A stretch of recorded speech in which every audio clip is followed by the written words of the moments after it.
So this will be a little workout along with kind of rotator cuff series we'll put together for you. So basically we're going to start with our internal and external at 0 degrees. We're going to have our band. We're going to step out a little bit, so the band's going to be pulling this way, so we're going to have a little external rotation back and forth. So all the way out, all the way in. Have a nice little slow, even pace back and forth, really emphasizing the lowering portion coming back in, making sure we don't get a quick push out. One of the big things to think about is make sure we're not getting like a little wrist flick on the way out, making sure it's just through the shoulder socket itself. Let's say we do like 10 reps that way. Then we flip around and we go into internal rotation. Going in like so. We'll demonstrate the other side just for a visual. Go for the internal rotation. Same kind of thing with the band. We're going to go in, back out, nice and slow. For these, we'll just do a nice smooth rhythm, especially focusing on the lowering. We'll do the ratcheting ones in a second. We're going to do about 10 reps like so. Not too bad. So then we'll jump up to the external rotation at 90 degrees. So for this, we're going to mount the band a little bit lower. So then we can either be in a standing or a split stance, whatever works. So for here, we just want to have like strong middle, our shoulder blades set, just make sure we're not striking up. Elbow is about as tall as the shoulder. If it grabs a little bit, we can put the elbow a little bit more forward. And here we're just going to get the same kind of thing. We'll raise up, back down. As we're doing this, we're maintaining about a 90-degree angle at the elbow. As we're going back and forth, we're making sure we don't start doing a bicep curl. So we can go through that for about 10 reps. And we also want to make sure we're not kicking the wrist at the top as we go back and forth. So that'd be the external rotation. The counter to that one would be the internal rotation at 90 degrees.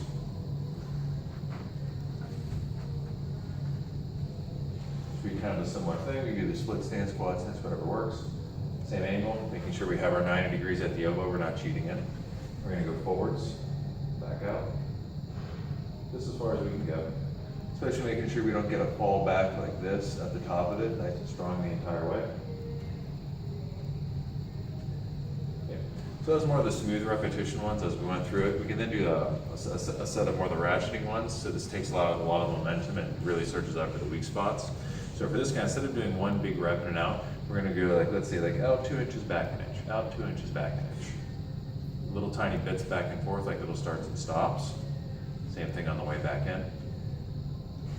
This will usually get a little more tired, so you don't have to do like 10 of them. You can just do like probably like 3 to 4 maybe. As it starts to get tired, we'll get done. And one of the big things we're looking at this is looking at each side to see whether one gets tired faster than the other. So always compare right and left. This would be we would just flip around and do it this way, but we'll just do the internal from the other side for demonstration. Do the same thing, in 2 inches, out an inch, in 2 inches, out an inch.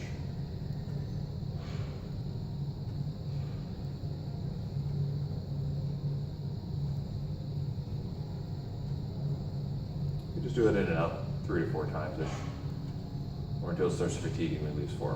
So that'd be at the side at the 0 degree. We can then jump up to our 90 degree one. So we'd have our like up 2 inches, down an inch. Making sure you keep that elbow at the 90 degree angle.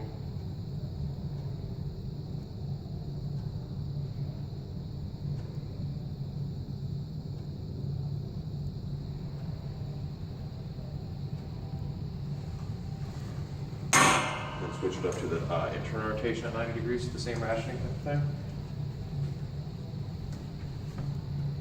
Starting here, forward 2 inches, back an inch. Make sure the band's at least shoulder height or a little bit higher in this one. Especially right about here, we want to make sure we don't start to lose this at the top. We want to make sure it's strong for the entire motion. So, those are some of the just kind of meat and potatoes, bread and butter. You can also do, especially the external up top with dumbbell. If you want to use the weights for the lower ones, then we have to start changing some of the body angles, so we can go to that later if we need to. So on top of this, we can throw in some of the P&F diagonals, which is just one of our stalwarts. So for this guy, we're going to have a band mounted low, and pretty much the rule is we're going to go from palm down to palm up. So we're going to start grabbing the band with the palm down, and we're going to simply rotate to palm up across the body. So palm down to palm up with like a nice smooth rotation going back and forth. And as we're doing this, we want to feel like kind of the shoulder blade open up as we're going up, come forward a little bit as we're going down. So as we're getting into this, we want to make sure it's not all shoulder socket or like all wrist. We want to feel like our shoulder blade our arm, our wrist, our forearm, everything is coming out and opening up as we go back and forth. So like on this side, it would be like from here, coming up to here, like I want to feel this working a little bit down my back. I feel my shoulder blade fully coming back. So we have the one arm coming across like so. We then switch to the other one, kind of the same roll, palm down to palm up, but now we're coming across body. So we have one coming across like so, other one coming across like this, palm down to palm up. Probably shoot for like 8 to 12 reps. Nice smooth transition to make sure we don't at the very end just kind of kick up. Nice and smooth. We then switch over and do the other side. Palm down to palm up.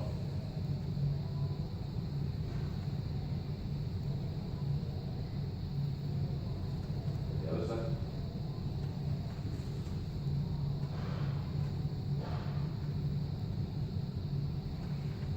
So then from above, we want the band mounted a little bit high so we can get a little bit of elevation out of it. Same rules apply, palm up and palm down. We can do these in a squat stance. Normally you'd have the leg that your hand's going down to, you'd have behind you. So you start from palm up to palm down as we transition across. If it's a lot of resistance, we have to angle to it a little bit. Get to 12 reps. Especially when I get to here, I'm going to feel kind of like everything like opening up as I come across. Switch to the other arm. So that'd be the same thing, palm up to palm down as I come across.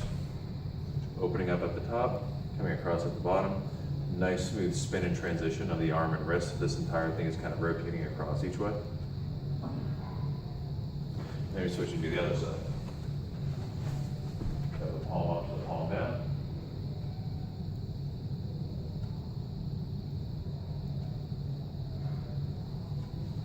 And palm up, palm down.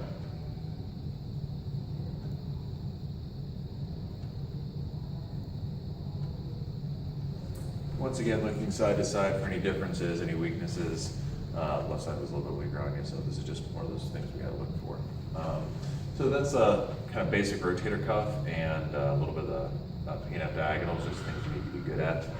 Next we'll go over a little bit of the rolling patterns and a little bit of the arm bar, which is another one to work.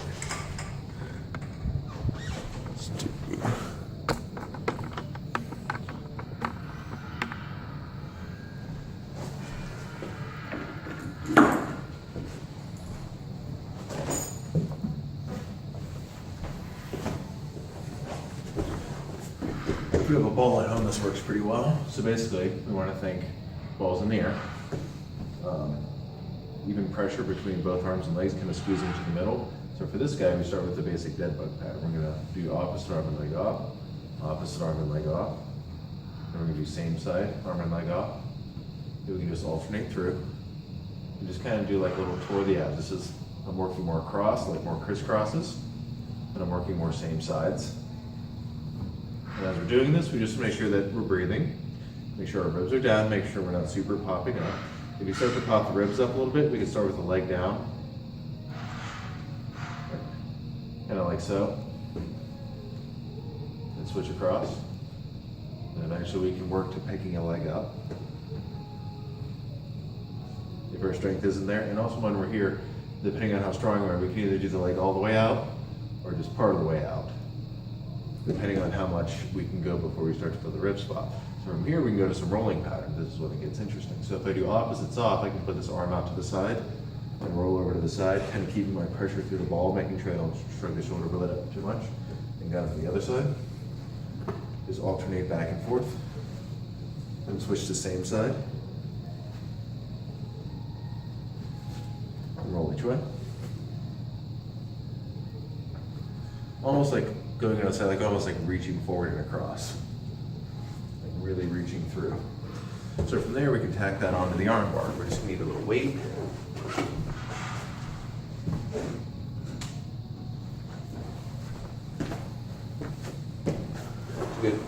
Good general scapular stability move. So we're gonna be on our back. Top leg bent, this leg straight, arm out to the side. The weight is just floating, we're not pressing it up. What we want to see is when you roll onto the side like this, does the weight migrate up or does it kind of like stay into the body and stay stable? Or does it wobble around a little bit? We want to keep the weight centered over the shoulder socket. So we're just going to go back and forth.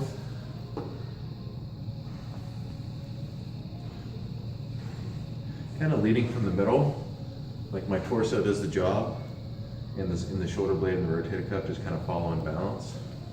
Looks like you. Read this in the air. Roll across. So we just want to make sure this is like controlling with the body. We're not shrugging up too much. We're kind of jutting the shoulder blade forward. So it almost turns into like almost like a little bit of a pec stretch. As we're coming across, you might feel a little bit of stretch here as we come back and forth through. So on top of that, we could work on some of our planks, which we could, main one to work on, we could start kind of our front plank. We want to really roll onto the side ones. Make sure we're nice and straight. So when we're holding the plank, we want to make sure that we're not shrugging up. It's almost like a lift from the underside here. Make sure we're breathing. And see how long we can hold on one side. And then we want to switch over onto the other one. And see how long we can hold to set our baselines. We want to narrow them as much as possible to make sure we're like kind of at the point when we start shaking or we can't hold it correctly. And some of the ways we can work this is we can do this on an elevated platform if we need to, if it's not too hard. But one of the ways I really like to do this is like kind of the slow rotisserie, like this arm comes off. It's like a really slow turn onto the side, a really slow turn back. This also works a lot of the shoulder blade here. We got to make sure we're strong underneath the shoulder blade as we go back and forth.